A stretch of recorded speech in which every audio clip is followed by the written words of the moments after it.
Welcome to the Conscious Living Podcast, conversations to educate, empower, and enlighten our world. An uplifting and inspiring series of conversations and talks with your host, Jackie Woodside. We are educating minds, empowering lives, and enlightening souls to create a world where love prevails.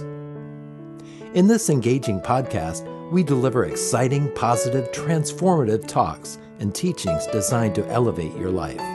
Now, let's join our host, Jackie Woodside, for this week's session. Hello, everybody. Thank you and for being here again for another episode of the Conscious Living Podcast, where we are here to educate, empower, and enlighten our world. I just love it when I get to say that when I do these recordings. Educate, empower, and enlighten our world. Let me ask you, how conscious are you living today? What are you doing right now while you're listening to this podcast? Maybe you're driving, maybe you're walking the dog, but are you conscious? Are you aware? Did you consciously choose this topic? Did you consciously choose to listen to a podcast right now? Or is it some kind of automatic behavior where you are being lived by all of the technology and stimulation around us? I think that's an important question. And today we're going to have the chance to dive into that question with just one of my favorite colleagues and friends, Dr. Melissa Hughes. Let me just tell you a little bit about Melissa Hughes. She's a keynote speaker, author, self-proclaimed neuroscience geek. It's one of my favorite things about her. She's the author of several books, Happy Hour with Einstein, Happier Hour with Einstein, Another Round, and the companion Happier Hour Gratitude Journal. So she has spent most of her professional career understanding science and helping people recognize that they can solve problems by thinking more creatively. And Melissa has just a great newsletter that I enjoy, and we're going to dive into one of the topics on one of her recent posts today. But before we go there, Melissa, welcome to the Conscious Living Podcast. Thank you for being with us. You want to say a few things about yourself so people can get to know you a bit? Jackie, thank you for having me. It's an honor. When I got your email, I was like, oh, Jackie picked me. That's awesome, right? Because we all want to be picked. Nice. That's nice. I love it. Yeah, I mean, I am just fascinated by how that squishy 3-pound mass between our ears works. And when I first started learning about the brain, I was, a very, very green, idealistic teacher, fourth grade teacher. And kind of my aha moment was, how can I be a great teacher if I don't understand how the brain works and all those factors that influence how we think and creativity and problem solving and all those things. And what I have discovered since is, how can we be a great anything if we don't understand how the brain works and all those factors that influence? Because we all want to be creative and we all want to be able to solve problems. And I love that you tuned into this topic a little bit, because don't we all want to relate to other people better? Yeah. I mean, a lot of us spend our whole lives trying to figure out the whole relationship key, right? And if they're not following you, they should be. So there's Thank you. That's very, very kind. Yeah, I love the way you apply brain science to so many different areas. And the one you sent last week, by the way, Dr. Melissa's newsletter is called Neuro Nugget. And she sends like a once a week informational, educational post about, fundamentally, I would say it, how to use your brain better. Would you say that's an apt description, Melissa? Spot on. All right. It's typically every Friday. Sometimes there's a bonus Sunday, but I have to tell your listeners that I am much better at science than I am at sales. So I sell you nothing. Right. They're all informational. They're just fantastic posts. So Neuro Nugget. And what I saw, and I think it was last week or 2 weeks ago, whatever, a recent post was, I don't know if you made this up or not, Melissa, but she wrote a post about this phenomenon, this social phenomenon called Phubbing. Phubbing. And what Phubbing means is it stands for phone snubbing. Phone snubbing. And she talked about how, the fact that we're so connected here, but we're often so disengaged with the people that we love and the people right in front of us. And then you went on very brilliantly to link that to the loneliness epidemic. So, I'm going to go in more of the specifics of what you said, but let's just talk about this notion of phubbing. That we were just talking before we went online here to record, and I said to you, can you imagine when we were kids if there was a bunch of teenagers sitting around the cafeteria having an intense conversation and talking to each other, and then one of them just casually turns away and opens their book and starts reading it? And wouldn't Right? it, like, it would just been so rude, so weird. But today, you can be in the middle of the most intense conversation and somebody pulls out their phone and starts scrolling or answers a text, and it's basically completely socially acceptable. So let's talk about this a little bit more, Melissa. What's going on that we've gotten so addicted to having to phub people, the people we love, our kids? You see Right. parents out in their yard playing, kicking the soccer ball while on the phone with their kid, whatever. You get my point. So what's going on here? Well, first of all, I cannot take credit for phubbing. I love the term. I did not coin it. I Okay, don't I'd know never where heard it it came before. from, but that was not mine. But I think a couple things are going on. So one of the things I talk about in the article is, technology has just expanded so rapidly that we can connect with anybody around the world with a few keystrokes, with a In an few, instant, yeah. not even keystrokes anymore, Yeah. just tap, right?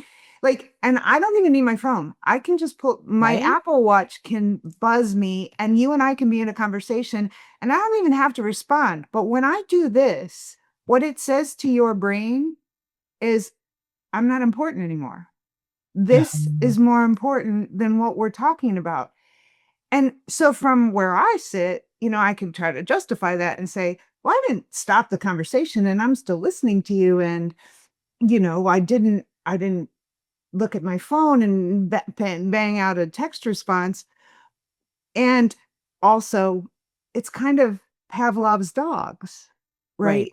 I get this Seeing little that haptic. notification, hearing the notification. It's like Yeah, you have to respond. I have no notifications on my phone. I don't know how people live like that, having all of those constant dopamine hits and interruptions. yeah. Yeah. So if there, maybe that's one simple takeaway that people can have. If you can't put your phone down or put it away, just turn off the damn notifications. Turn them off. I mean, there are a lot of times where I'm getting a lot better in understanding where I do the best deep work. Um, and by deep work, I mean, I really need to be head down, no interruptions. Like, Yeah. and this is my opus, right? It's never Yeah. my opus, but I think it's my opus in the moment, right? Um, and I'm getting better at understanding how I can actually create the conditions for that. And the very first thing I have to do is turn those notifications off. Like, and also, like, I can't have 72 tabs open in Tabs my open. Yeah. browser, Yeah. Yeah. even if I'm I'll, not looking at them. yeah. There's something like Yeah, that it's pulls distracting. you. Yeah, Yeah. it's Yeah. unfinished business. I'll go one further with you. When I was writing my last book, I had to take my phone and put it in the car and leave it in the car and go back into the house. I couldn't even have it in the house with me. I put That's it smart. Yeah, I put it in the car. Now, I didn't have any notifications on or anything, but just the physical presence of the phone, I Yeah. found to be distracting. Yes. So when I And you physically mentioned removed it from myself, I was more able to do that deep work. right, you take it out of like, there's a field of Yeah, distractibility, right? right, And right. if it's in the field somewhere, you're gonna want to go to that. You mentioned unfinished business, Yeah. and there's a word for that, and it's called the Zeigarnik The effect. Zeigarnik effect. I teach that all the time. Yeah. Yeah, and I think people, like, we can use that for good. I mean, we can use that, like, if you're really trying to finish something, leave it unfinished today, and so that because your mind is going to continue to work on that Yeah. when in your subconscious. But the downside of that is, gosh, there is a lot of unfinished business going on my Well, you computer got screen. 30 tabs open. Yeah. So just so people know, the Zeigarnik effect is, or you're saying Zeigarnik, I'm not sure which way it's pronounced. Yeah. Is it German? I think is German. And it's German, Yeah. yeah. Yeah. Means that neurologically, when we start something, like, I use it when I'm teaching procrastination, teaching them Oh, right. procrastination. Because when, oh, I don't want to, I tell my clients, just start for 5 minutes. Yeah. Tell yourself, I'm only going to do this for 5 minutes. And then when the timer goes off and 5 minutes is up, if you want to continue, continue, because the Zeigarnik effect will kick in. And what the Zeigarnik effect is when you start something, you neurologically and psychologically want to finish it. There's the dopamine hit of making progress and actually completing a task that kicks in. And it's easier to continue a task than it is to start a task. So it's a really, really important thing for people to understand, because it can A, help with procrastination, and B, helps you be more productive when you actually get going, because your brain wants to finish. What Yeah. I say about, you mentioned about technology, the phrase I use for that is our neurology has not kept up with the pace of technology. So we're responding to this instantaneous world that we live in with caveman brain. Right. And Right. we can't do it. So, so we hear the notification, or we get the hit, we see it on the phone, and there's this immediate, I gotta check that. I need to know that. And it's uncomfortable. So we're getting Yeah. lived by this thing that's outside of us, rather than being the conscious director of how I want my life to be. It's so true. And then there's this illusion going on kind of in the background. And if you just take social media, Yeah. and you think, it's the end of your day, you're sitting with your feet up, you have a glass of wine, you've got your iPad or your phone, and you're scrolling through social media. There is this illusion that you're actually connecting with people. There's this illusion that if I put a post on Facebook and someone likes it, then they like me. Right? There's this validation, there's this acceptance, and we crave that.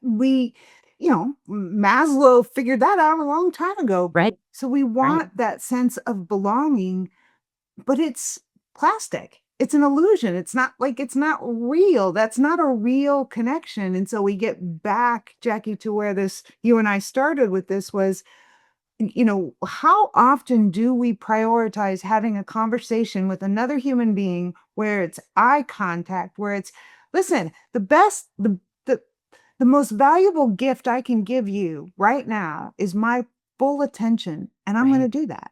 Right. Right. Right. Attention is a commodity today. Yeah.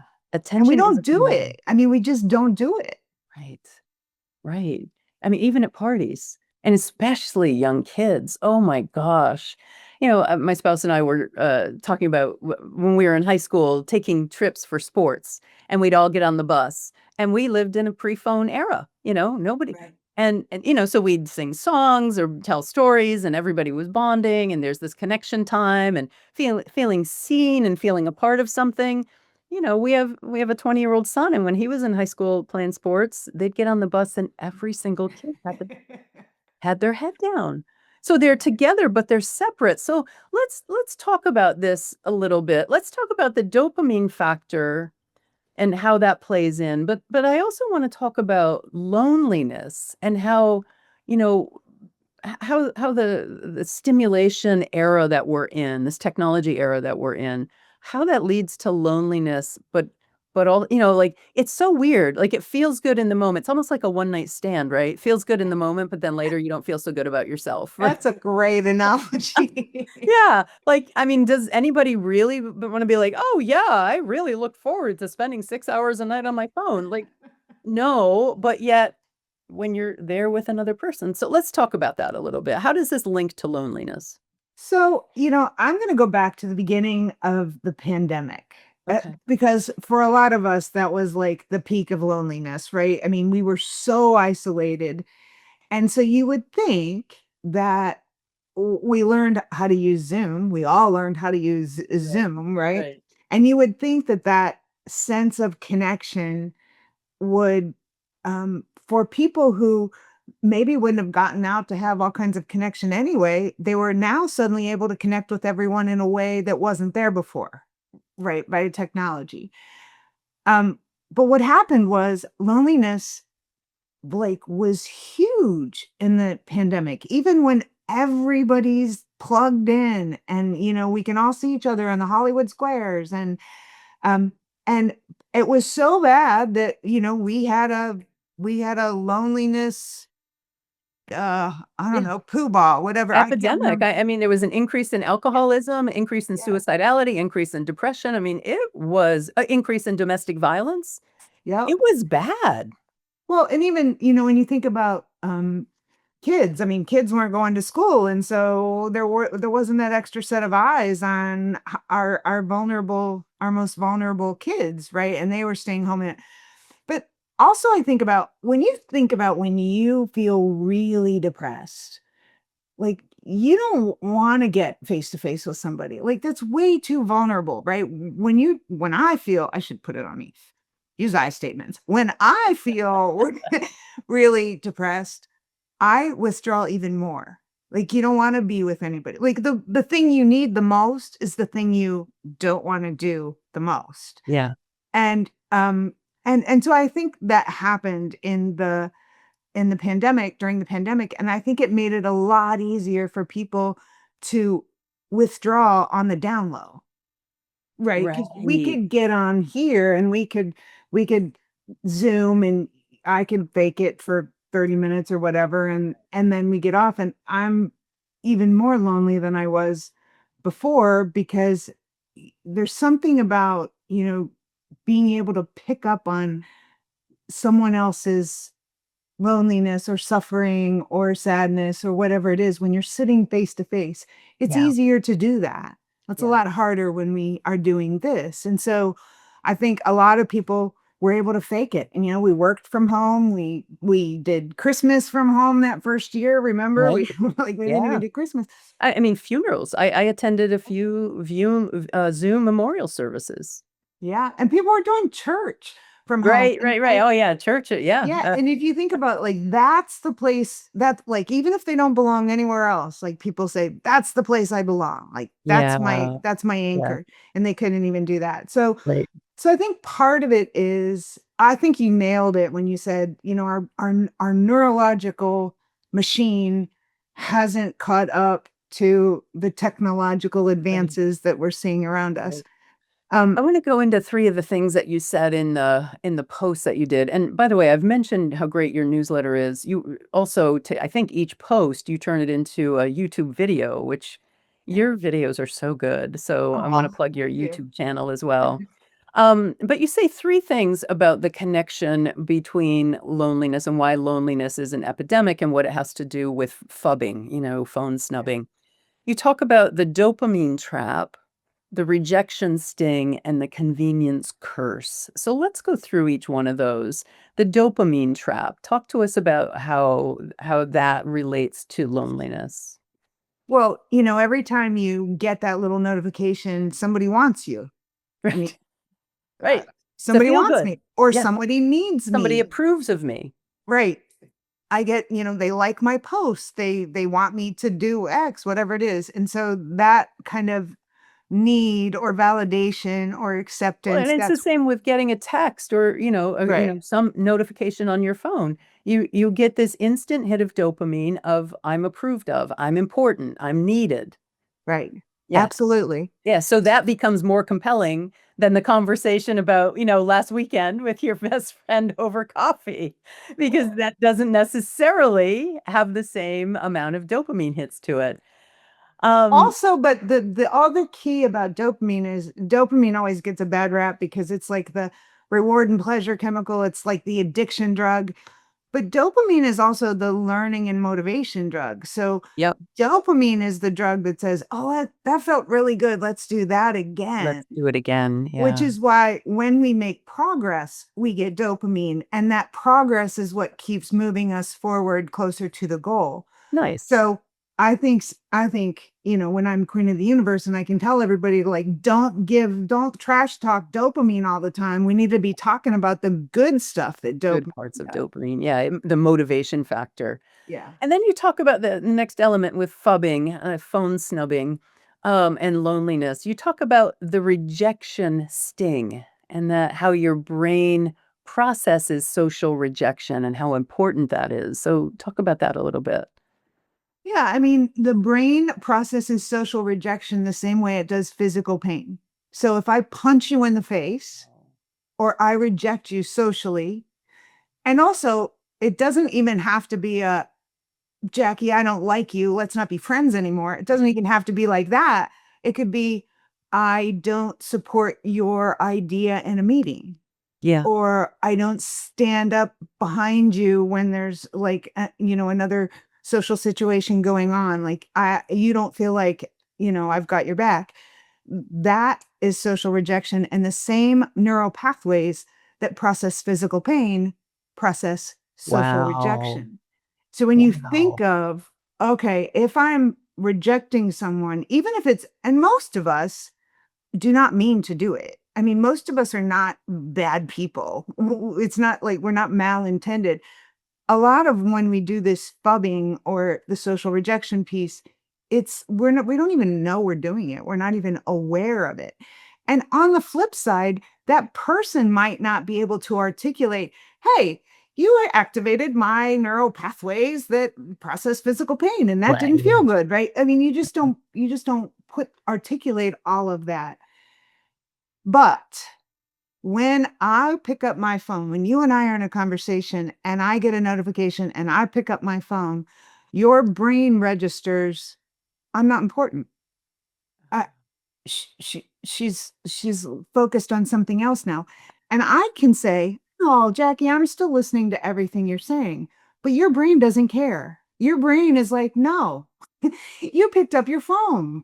No, you're not listening. I'm not first. I'm not. I think about that in terms of child development Yeah. and how, babies, toddlers, young children grow up watching their parents gazing at the phone, Right. perhaps more than gazing at the child.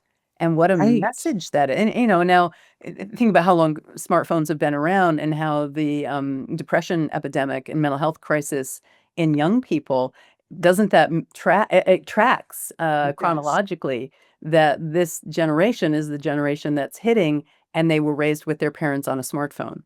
Right. And Right. to what degree did they internalize that message that you just said, I'm not important? And of Yeah. course, no parent wants to give that message to the child. But what you're saying is that neurologically, the brain doesn't know any difference. What the brain interprets is, I don't matter here. That's more important than me. I'm not important.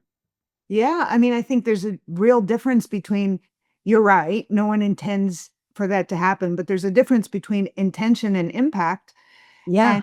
And unless you understand what's happening in the brain, then you don't even know what the impact is. Right. So you Exactly. go back to your intention is, I'm not intending to hurt anybody's feelings, so I must not be. And it isn't just feelings too. I mean, what happens in the person who's been socially rejected, what happens in the brain is more than you put me in a bad mood. I mean, like the neurochemistry all changes. So Wow. yeah. Yeah. Wow. And what's the impact of that, of the neurochemistry changing? So we've got, there's all kinds of stress hormones, but the three main ones are cortisol, adrenaline, and norepinephrine. And a good way to remember them is CAN. Oh, good. But when the stress hormones are flowing, what happens is the fear threat center in the brain, the amygdala, the limbic system, that tells the thinking part of the brain, or the prefrontal cortex, where all the impulse control and problem solving and the weighing risk and reward, all that happens up there. The limbic system says, hold the phone. We've got an emergency down here, all the neural resources down to the survival brain. Yeah. And so all my best thinking is like paused. Yeah. And now I'm thinking from a very emotional place. Mm.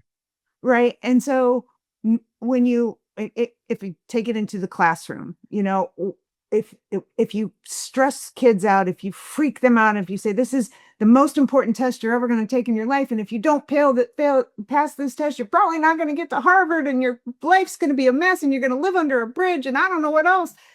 And then you say, now go in there and do your very best. Yeah. And they don't say that whole story, but we do freak kids out about tests and about academics and then tell them to go do their very best. Right. The brain can't do it. It just doesn't operate that way. Wow. So, if you talk about in leadership, if you want your employees to deliver their best thinking, best not to take the psychological safety out of the room, Right. because they're not going to do their best thinking if they don't feel safe. Yeah, exactly. So important. We're doing so much wrong. Wow. The next one he talked about was the convenience curse. Technology makes it easier to connect and easier to avoid real human interaction. Self-checkouts, mobile apps, texting instead of calling somebody, kiosks. You can go an entire day without speaking to another human being. Yeah. I mean, when you think about it, I Yeah. think one of the examples I used, and that was the post office. So, I'm at the post office all the time, and our post office has a very, very long line, but the postal workers are lovely people. They really are lovely people. And when I wait in line, I always feel like everybody else at the post at the postal workers, because the line's so long. And so I always feel like, okay, that's my job. So when I get up and it's my turn, I'm not going to be a Right. bitch. Yeah. You're going to be I'm appreciative. going to be a ray of sunshine for this Yeah. person, because Yeah. I might be the only one they get. And then I started to pay attention to how many times do I use that kiosk because I'm in a hurry, because it's just easier, Yeah. because I don't feel like talking to anybody. And we all have those days. I just don't feel like interaction today. But when you think about when I get in line and I get up to that counter and I can just be a pleasant face and make eye contact with that person who just came to work to do her job or his job, and everybody's yelling at him, and I can say, thank you so much. That feels good. Yeah. And It feels good for you, the and it reality feels is good for I get as them. much good stuff as Right. they You do. get as much dopamine out of it as they do. And here's the other thing. The people observing you also get that little sense of inspiration and dopamine and feel-good chemicals. When people observe somebody doing a kind or generous act, it changes their brain state as well. It absolutely does. Actually, it changes their brain more than the receiver. Oh, I didn't know It that. changes the giver's brain more than the receiver, and I am gonna blank on the name of the study, but I will find it and I Yeah, will send it to you so you I can share it believe with your you. I listeners. believe you. It is one of those things where you go, like, on your absolutely worst day, the best thing you can do is make somebody else's day better for you. That's the For best thing you can you. do for you. And Right. so when they say, giving is really selfish, it Yeah, kind it of really is, yeah. I have a great post office story for you. Same thing in line, looking at people come and go, and the lady's at doing her business with her head down to, person after person after person. And I have this thing, I think I just did it when you and I greeted each other. So she's, I'm the next person up. She says, "Hello, how are you? How can I help you?" And my general response when people ask me how I am is I say, "I'm happy." And she stopped in her tracks and looked up at me. She stopped in her tracks and looked up at me, and she said, "What?" I said, "I'm happy." I said, I get to choose. I've been happy. I've been sad. Happy's better. I got up Yeah. today. I'm happy." And then we continued to have this, chit chat and did my business, and I went on. And as I was walking away, I heard her say to the guy behind me, "Did you hear what that lady said?" That's awesome. It's a simple It is. little thing that I Yeah. do that bring, like you said, I'm gonna be that ray of sunshine. Probably more for me Yeah. because it feels better. The other little neurological trick I do, and I've never, well, not never, it's been a long time since I worked in customer service, but when I go up to a desk and I need something from a service person, I want to say 70-80% of the time they don't look up. They'll just do what they're doing and they don't look up, like, even though clearly it's my next time. So I was just renting a car at Avis, and I had to go in a hotel to rent the car. So I'm in the hotel lobby waiting for the guy to tell me where's the car rental place. I don't see it. And he's looking down. And so I walked up and I said hi, and he's got his head down. He says, "Hi, can I help you?" Not looking at me, looking at his computer. And I just waited. I didn't say a thing. And then finally he looked up. I said, Yeah. "Oh, yeah, thanks. Yeah, you can help Right. me." And then Right. same exact thing. I went to the car rental place. The girl's, "What can I do for you?" Not looking at me, looking at her computer. And I just waited. I stood there silently. Yeah. And then eventually she looked up. So it's like, forced human connection. Well, I do a lot of work in hospitality. I know, And yeah, you so when do. you think about when you go, so there's a 7-second rule in hospitality. So I want you to think about this the next time you walk into a restaurant. We don't do this. We're not aware of those 7 seconds, but within 7 seconds, our brain has decided whether this is a safe place or not. Wow. And think about what happens in that first 7 seconds. You walk in, there's a hostess or a host there, and same deal. That hostess or host can be scrolling on their phone or doing their job. And even if they're doing their job and kind of racing around, like feeling all stressed and gotta help this person, help that person. When I talk to restaurateurs, and talk about what that 7 seconds does in the guest brain, like if you really want to understand the guest brain, there's a difference between busy and chaos, Yeah. right? Busy is, oh, this is the place to be. Chaos is, ugh, danger, Will Robinson. And, you want people to come in to your restaurant and leave the chaos out there. I mean, that's what Right. they're coming in for. They're coming in to relax and enjoy a meal, right? Maybe the whole rest of their day is chaos, and this is the only place where they can just like let it all go. But if they're not faced with someone and pretty darn quickly who is going to look them in the eye and give them a genuine smile, because by the way, the brain knows when it's a fake smile and a genuine smile. And if they don't get that eye contact and genuine smile, the brain stays in fear threat mode. And it's Yeah. still assessing, it's vigilant. Yeah. It's like hyper vigilant, looking for Yeah. the danger. That's our Yeah. ancestral hand-me-down too, right? Wow. I have to tell you, in both of those instances, and I do that all the time. If the service person doesn't look up, I just wait. Every single time when I, if you will, force the interaction, force the connection, they look so relieved. We end up having a really pleasant conversation, chit-chatting about whatever, but there's an actual, it's not just transactional. There's an actual connection rather than a transaction. And they really look so relieved and so grateful. We'll laugh and, whatever, and I don't say like, oh, I was waiting for you to look up so we could have this, and, you don't have to be weird about it. But when I think about the context of this show, conscious living, and we, I almost feel like, Melissa, that everything in our world today is designed to make us unconscious. Like, it's not that those were bad service people, but people are so drawn into, first of all, they're overwhelmed, they've got too much work to do, they're busy, they're stressed, so they're drawn into the computer, feeling like they have to be productive.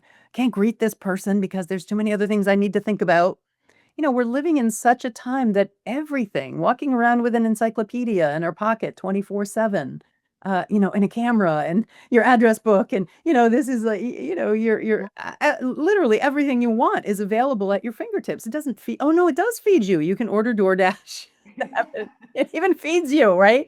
Everything. And then my next thought was like, you can't have sex. Yes, you can if you've got the Tinder app. And then 45 minutes later, you're like, there's nothing your phone can't do for you, right? So we're living in this time that, like, I feel like, and I said we're doing it so wrong. Culture is so designed to make us unconscious. That, Yeah. a show like this, work that I do, work that you do, to kind of bring people back to our human center and to our human connection. That's what makes people happy. That's what makes your life thrive. Your phone does not make your life thrive. Right. That is so profound that we are constantly being trained to go through life in an unconscious state. Disconnected. Yeah. Yeah.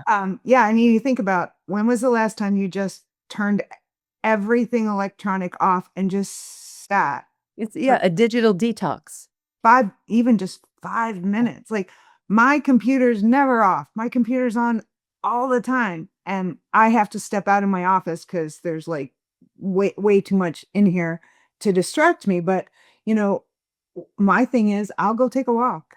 Yeah. Just go take a walk. Like if you can get out in nature, and I know that like the whole country is in a deep freeze right now, so it's not very comfortable right now, but I think you're absolutely right. I think we have to be very conscious about being conscious. Yeah, we have to be conscious about being conscious. And Pay I attention to what you're paying attention to. pay attention to what you're paying attention to. Yeah, Absolutely. yeah. And Yeah. the more we do that, I really do think the happier, more fulfilled, and more conscious we'll be. That really is, I just feel like it's the answer to everything. So I love the work that you do, Melissa. I can't say enough good things about it. It's almost every week when I read your posts, I'm like, oh, we could do a show on that. Oh, we could do a show on that. Well, I get the same buzz when I get your emails in my inbox. I Thank told you. I you, appreciate this that. So, last one Melissa, was where fun. can people find you and check out your YouTube channel, but sign up for your newsletter? And she does not sell to you on her newsletter, which I cannot say that I never do. But yeah, she really is just being of service and providing really great neuro nuggets to make your life better and more conscious. So, where can people find you? So my website is melissahughes.rocks. ROCKS. You can And sign up for the Neuro Nugget there, and it truly, I send one every Friday, and every now and again I send one on Sundays, but I try really, really hard to make it a nugget. it Some like is. They're quick, fascinating. they're digestible, and your YouTube videos are the exact same way. They're so entertaining. It's really impressive. I've told you this before, but your YouTube channel is really impressive. So Melissa, thank you so much. Thanks for being here and sharing your wisdom about phubbing and like how it hurts us, how it creates loneliness, how it makes people feel unimportant, and Yeah. most importantly, what we can do to just be more conscious, to pay attention to where we're paying attention. Such an important conversation, and I'm really glad to have you as a colleague, but more importantly, glad to have you as my friend. So thanks for being with us. The feeling is mutual. Thank you so much.